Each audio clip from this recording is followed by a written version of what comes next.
परम पूज्य गुरुदेव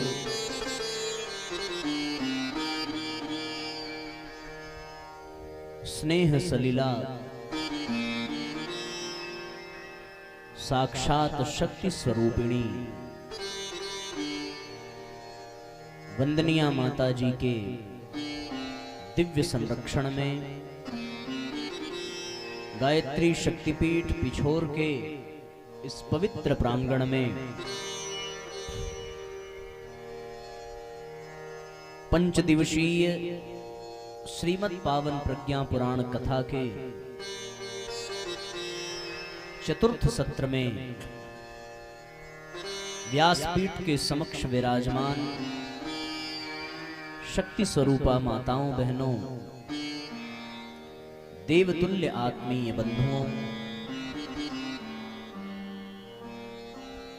आप सबके हृदय में विराजमान परमपिता परमेश्वर को सदैन्य प्रणाम करते हुए आइए आज के इस सत्र का शुभारंभ करते हैं। कार्यक्रम के प्रथम सत्र में हम सब ने विवेक की महत्ता को अनुभव किया। तत्पश्चात देवर्षि नारद एवं भगवान विष्णु के संवाद से हम सभी परिचित हुए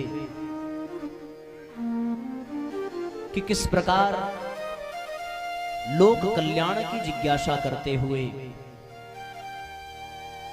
देवर्षि नारद ने भगवान विष्णु से प्रश्न किए हैं और भगवान विष्णु ने उन प्रश्नों के समाधान के रूप में एक बार पुनः इस धरती पर प्रज्ञावतार के रूप में अवतरित होकर प्रज्ञा पुराण को माध्यम बनाकर एवं मां गायत्री की अभ्यर्थना कर इस संसार में सद्बुद्धि रूपी गायत्री सत्कर्म रूपी यज्ञ को घर घर तक पहुंचाकर जन जन को उससे जोड़कर विश्व कुंडलिनी विश्व प्रज्ञा को जागृत कर जनमानस के भीतर छुपी हुई घुसी हुई बैठी हुई असुरता का विनाश करने का आश्वासन दिया।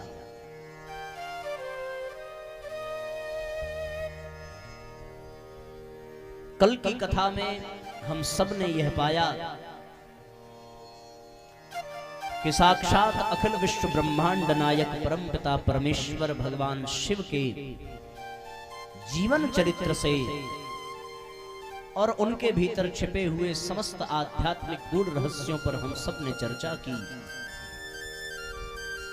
कि किस प्रकार ये देह ही कैलाश है, ये आत्मा ही शिव है और हमारी मति ही गिरजा है।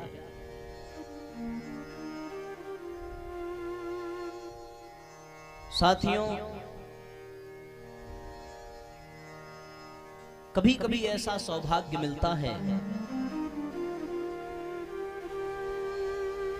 जब हम सब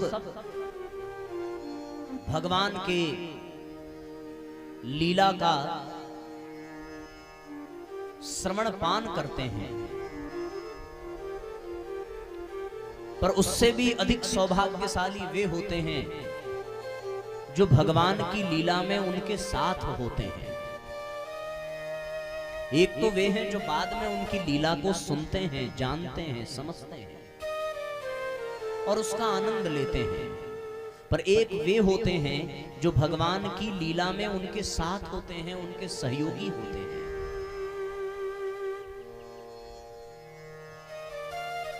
भगवान की लीला में सहयोगी वे ही हो पाते हैं जो भगवान को पहचान पाते हैं, जिनकी अंतरात्मा ये स्वीकार कर लेती है कि ये साक्षात ईश्वर हैं, और जब वो ईश्वर के रूप में उस सत्ता को स्वीकार कर लेते हैं तो फिर उसके साथ वो प्राणपण से लग जाते हैं। भगवान का ये बड़ा पुराना नियम है कि वो जब भी इस धरती पर आते हैं तो उनके आने से पूर्व ही उनके जो अनुचर परिकर पार्षद होते हैं वो इस धरती पर यत्र तत्र जन्म लेकर भगवान से पहले ही अवतरित हो जाते हैं। और जहां भगवान की अवतार लीला होती है वहां वो विधि के विधान के अनुसार निर्धारित समय पर आकर के भगवान से जुड़ते हैं और भगवान के द्वारा प्राप्त निर्देश के अनुसार अपने जीवन की दिशा धारा को तय करते हैं।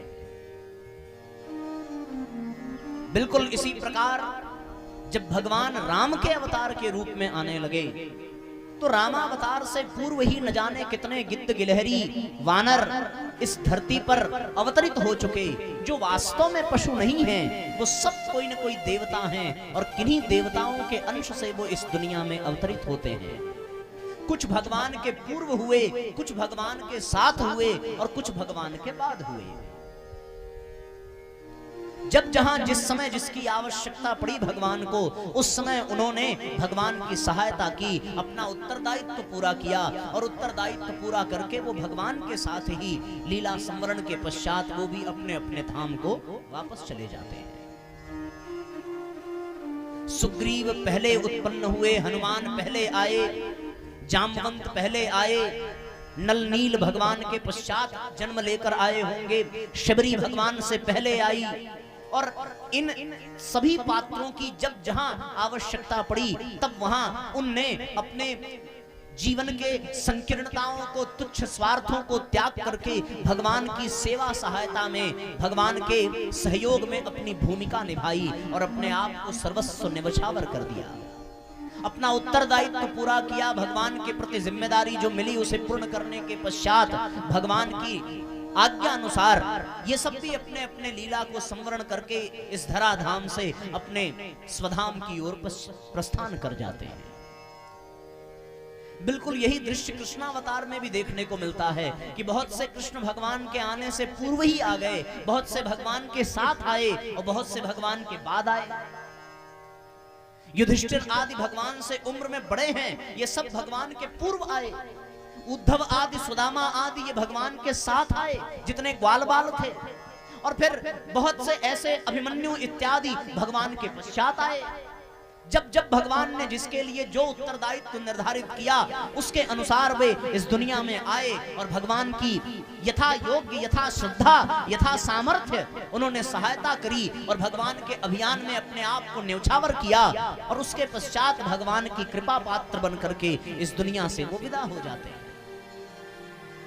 पर ध्यान रहे, ये सौभाग्य, ये अवसर सबको नहीं प्रतीत होता, सबको नहीं प्राप्त होता। महाभारत में कहते हैं साहब कि एक और 11 अक्षौहिणी सेना है, दूसरी ओर 7 अक्षौहिणी सेना है, पर उन सब में केवल 7 अक्षौहिणी ही कृष्ण के साथ है, बाकी 11 अक्षौहिणी कृष्ण के विरुद्ध है। तो इसका तात्पर्य ये है कि कृष्ण को पहचान पाना और पहचानने के बाद कृष्ण का साथ देना और उसके पश्चात कृष्ण के कृपा पात्र बन करके उनके अनुसार जीवन की दिशा को तय करना, ये सबके बस की बात नहीं होती। ये तो कोई विरला ही कर पाता है जो अपनी अंतरात्मा की आवाज को सुनता है और भगवान के निर्देश को, भगवान की आज्ञा को, भगवान के प्रकाश को अनुभव कर पाता है। कृष्णावतार के पश्चात भगवान जब बुद्धावतार के रूप में आए तो भी ये दृश्य देखने को मिला। कुछ बुद्ध से पहले आए, कुछ बुद्ध के साथ आए और कुछ बुद्ध के बाद आए। जो बुद्ध के निर्देशानुसार चले तो फिर वो लाखों बौद्ध भिक्षु और बौद्ध भिक्षुणी जो बुद्ध के अनुसार चले और दुनिया में धर्म चक्र प्रवर्तन का एक ऐसा तूफान चला कि सर्वत्र सनातन धर्म की बयार बहने लगी। जो कुरीतियां थी, जो कुप्रवृत्तियां थी, वो समाप्त होती चली गई और एक नई ऊर्जा, एक नई चेतना पूरे विश्व ब्रह्मांड में, बल्कि समूचे एशिया में फैलने लगी। सारे लोग बदलने लगे, लोग तुच्छ स्वार्थ से ऊपर उठने लगे। फिर चाहे वो अंगुलीमाल हो, चाहे वो वेश्या हो, लोगों का जीवन बदलता चला गया। सम्राट अशोक जैसा हिंसात्मक जीवन जीने वाला वो अत्याचारी, वो राजा, उसके भीतर अचानक करुणा जाग पड़ती है और वो करुणा अशोक को महान बना देती है और एक शानदार बौद्ध बना देती है। कहने का तात्पर्य ये है कि पहचान जो जाए उसी को ये दिव्य लाभ मिलता है। मैं फिर से अपनी बात को दोहराना चाहता हूं ताकि आप अच्छे से समझ सकें कि बड़े भाग्यशाली हैं वे लोग जो भगवान की लीला को सुनकर के आनंद प्राप्त करते हैं, पर उनसे भी बड़े भाग्यशाली हैं वे लोग जो भगवान की लीला में सहयोग करते हैं और उस कालखंड में वो इस धरती पर आते हैं जब स्वयं भगवान विराजमान रहते हैं। मूल विषय यही है। इसी विषय को विस्तार करते हुए, इसी की भूमिका बनाते हुए मैं आपको कुछ समझाना चाहता हूं। बुद्धावतार के पश्चात जब इस देश में स्वतंत्रता आई और स्वतंत्रता संग्राम की लड़ाई प्रारंभ हुई, तो उस समय भी अनेकानेक दिव्य आत्माओं ने इस धरती पर जन्म लिया। परम पूज्य गुरुदेव ने एक स्थान पर लिखा है कि स्वतंत्रता संग्राम की लड़ाई में हमने एक बार 30 दिव्य आत्माओं को एक साथ इस भारत में भेजा है, और आने वाले समय में जब उनसे भी वो कार्य पूरे न हो सके तो हमने 300 दिव्य आत्माओं को एक साथ धरती पर भेजा। देश तो आजाद हो गया, पर अभी भी देश में नैतिक, बौद्धिक और आध्यात्मिक क्रांति की आवश्यकता है। इसके लिए गुरुदेव ने कहा कि आने वाले समय में मैं 3000 से भी अधिक दिव्य आत्माओं को एक साथ इस धराधाम में भेजूंगा और वो इस दुनिया में आकर के आध्यात्मिक क्रांति करेंगे। नवयुग की वापसी होगी, सतयुग का पुनर्जागरण होगा, एक बार फिर से मनुष्य में देवत्व जागेगा और धरती पर स्वर्गीय वातावरण का निर्माण होगा।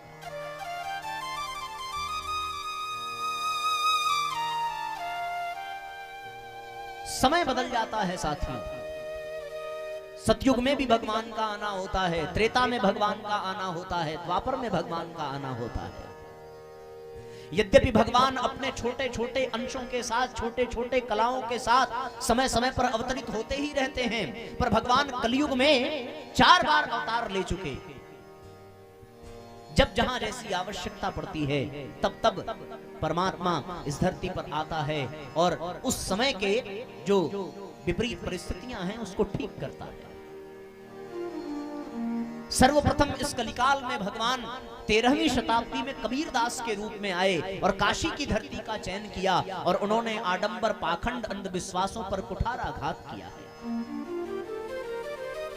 कबीरदास के पश्चात भगवान का पुनः आगमन हुआ और ये पुनः आगमन 16वीं शताब्दी में महाराष्ट्र की धरती पर समर्थ गुरु रामदास के रूप में हुआ और उन्होंने वीर शिवाजी को माध्यम बना करके मराठों को विजय दिलाई है, मुगलों को मार भगाया। एक नया इतिहास, एक नया संगठन उन दिनों परमात्मा ने अपनी कृपा से खड़ा किया।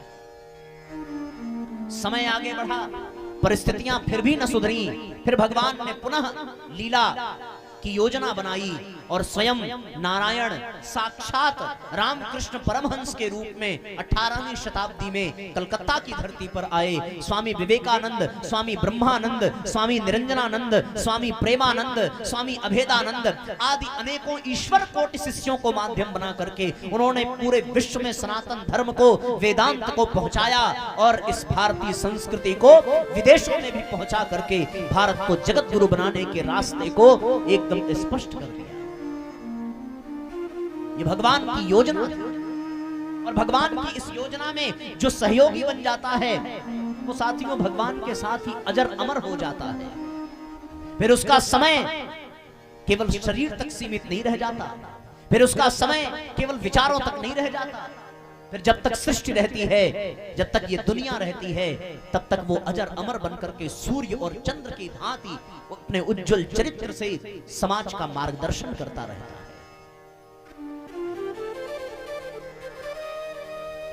समय आगे बढ़ा, भगवान की योजना अभी भी अधूरी रही। रामकृष्ण परमहंस के पश्चात परमात्मा ने पुनः धरती पर अवतार लेने का निर्णय किया और उन्होंने फिर 1911 में आगरा जिले के आंवलखेड़ा ग्राम में पंडित रूप किशोर शर्मा जो परम भागवत पुरुष हैं, जो भागवत महापुराण के प्रकांड वक्ता हैं, जिनकी कथा का श्रवण पान करके बड़े बड़े डाकू भी अपनी प्रवृत्ति को छोड़ करके साधु चरित्र को अपना लेते हैं, उनके घर परमात्मा ने अवतार लेने का निर्णय किया और फिर साक्षात भगवान ही परम पूज्य गुरुदेव पंडित श्रीराम शर्मा आचार्य के रूप में धरती पर अवतरित होते हैं। और धरती पर अवतरित होकर के उन्होंने गायत्री परिवार जैसे विशाल संगठन का निर्माण किया, युग निर्माण योजना चलाई, विचार क्रांति अभियान चलाया और मां गायत्री को और भगवान यज्ञ को साक्षी बना करके इस धरती पर पुनः सतयुग की वापसी का उद्घोष किया। संसार में जो विकट परिस्थितियां हैं, संसार में जो प्रलयंकारी उत्पात हैं, उन सब को समेटते हुए, उन सब को रोकते हुए भगवान अपनी योजना में एक एक कदम आगे बढ़ाते हुए इस धरती के नवनिर्माण में लगे हुए हैं।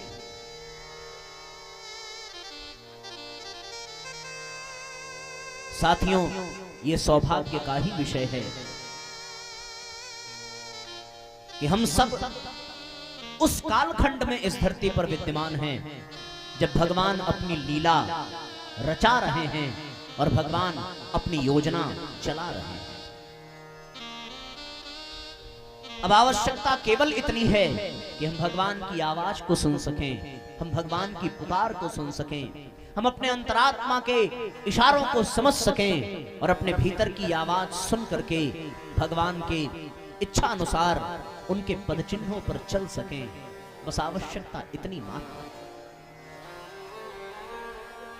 इसलिए साथियों, हम सबको आज इस संदेश को गहराई से समझने की आवश्यकता है। मनुज देवता बने बने यह धरती स्वर्ग समान, यही संकल्प हमारा, यही संकल्प हमारा, संकल्प हमारा, यही संकल्प हमारा। मनुज देवता बने बने यह धरती स्वर्ग समान, यही संकल्प हमारा, यही संकल्प हमारा। विचार क्रांति अभियान इसी को कहते युग निर्माण, यही संकल्प हमारा, यही संकल्प हमारा।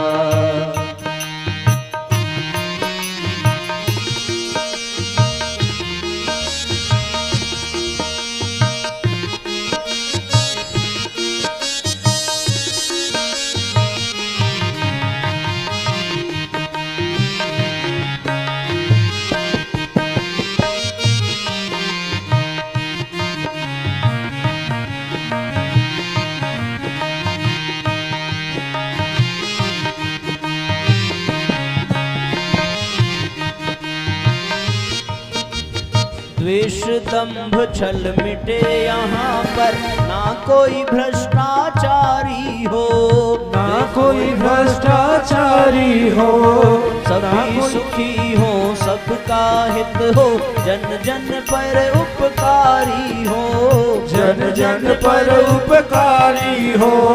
मिलजुल कर सब रहे प्रेम से, मिलजुल कर सब रहे प्रेम से, दे सबको सम्मान, यही संकल्प हमारा, यही संकल्प हमारा, यही संकल्प हमारा, यही संकल्प हमारा।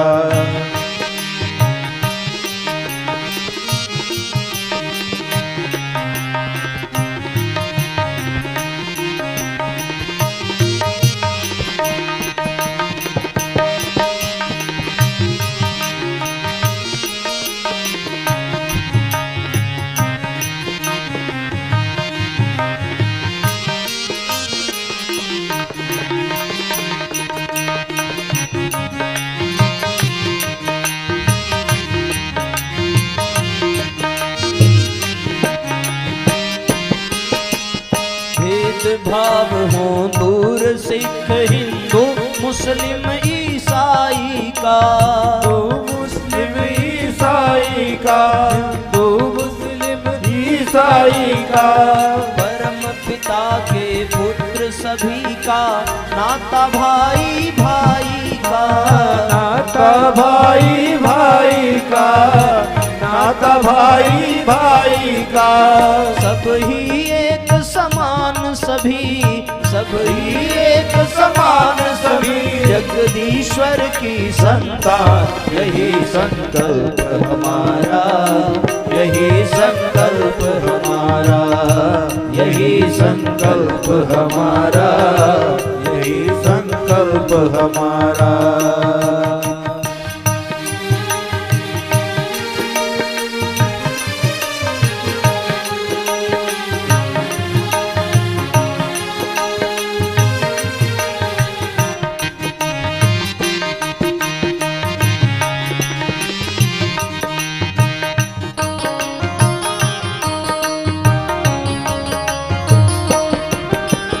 सदाचार अपनाए सब जन प्रभु के साझेदार बने, प्रभु के साझेदार बने, प्रभु के साझेदार बने।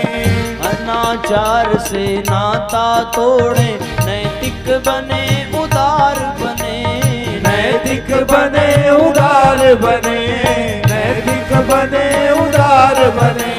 सादा जीवन बने सभी का, सादा जीवन बने सभी का, पहले फिर सद्ज्ञान यही संकल्प हमारा, यही संकल्प हमारा। दोनों हाथ ऊपर उठाइए, संकल्प हमारा, यही संकल्प हमारा।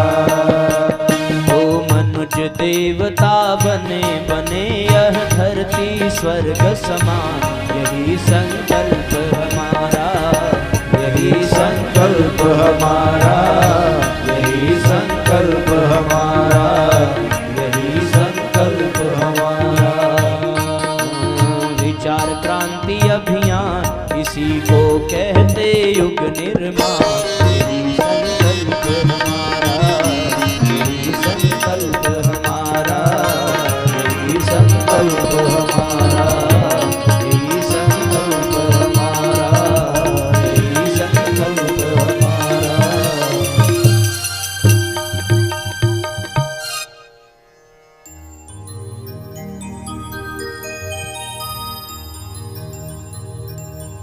बोलिए गायत्री माता की, बोलिए यज्ञ भगवान की जय हो। थोड़ी आवाज निकालिए। बोलिए गायत्री माता की, बोलिए परम पूज्य गुरुदेव की, बोलिए यज्ञ भगवान की, बोलिए श्रीमद् पावन प्रज्ञा पुराण की।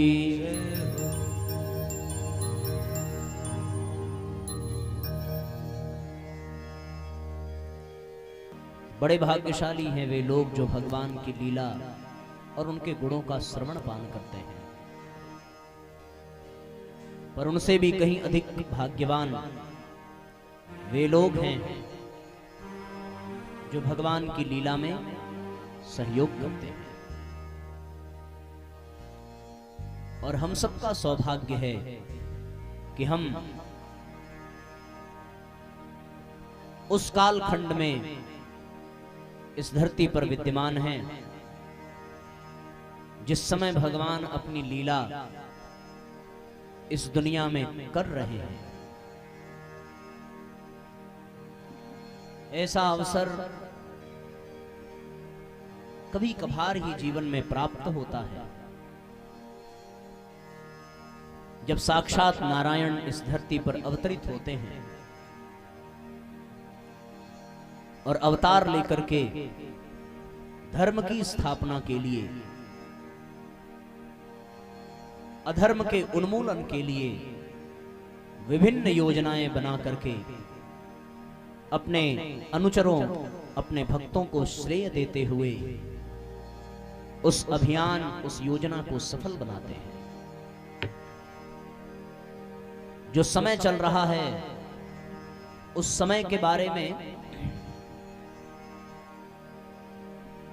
बहुत से भविष्यवक्ताओं ने बहुत बड़ी बड़ी बातें कही हैं।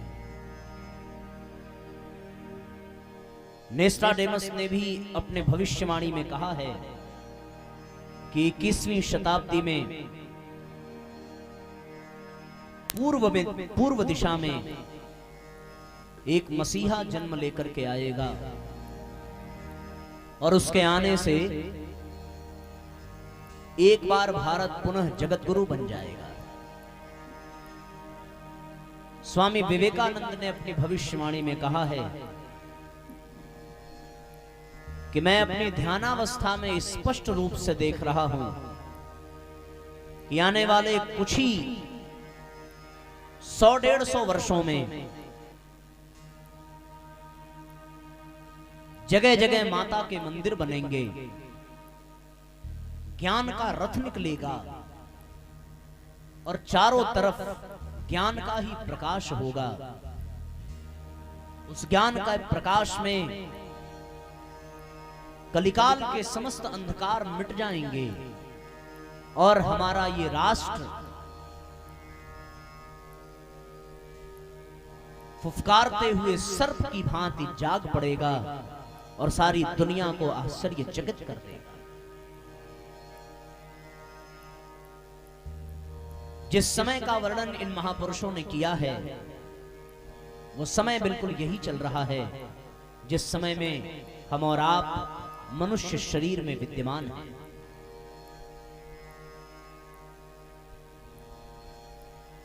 आवश्यकता केवल इतनी भर है कि हम अपने आप को पहचाने, इस समय को पहचाने, समय की मांग को पहचाने और इस समय को जिसका नेतृत्व करने वाला वो नारायण है, उनके विचारों, उनके इशारों को समझें। भगवान राम ने जब रावण को मारने का निश्चय किया और समुद्र लांघकर सीता की खोज करने की योजना बनाई, तो उस समय उन्होंने किसी के द्वार पर जाकर के कोई चिट्ठी नहीं भेजी थी, किसी को कोई संदेश नहीं भिजवाया था कि मैं दुनिया में आ गया हूं, मेरा सहयोग करो। भगवान अपनी योजना चलाता है। उस योजना में जो जागृत आत्माएं होती हैं वो एक स्थान पर बैठी नहीं रह पाती, वो भगवान की आवाज सुनती हैं और अपने आप जाग पड़ती हैं, भगवान की योजना में सहयोग करती हैं।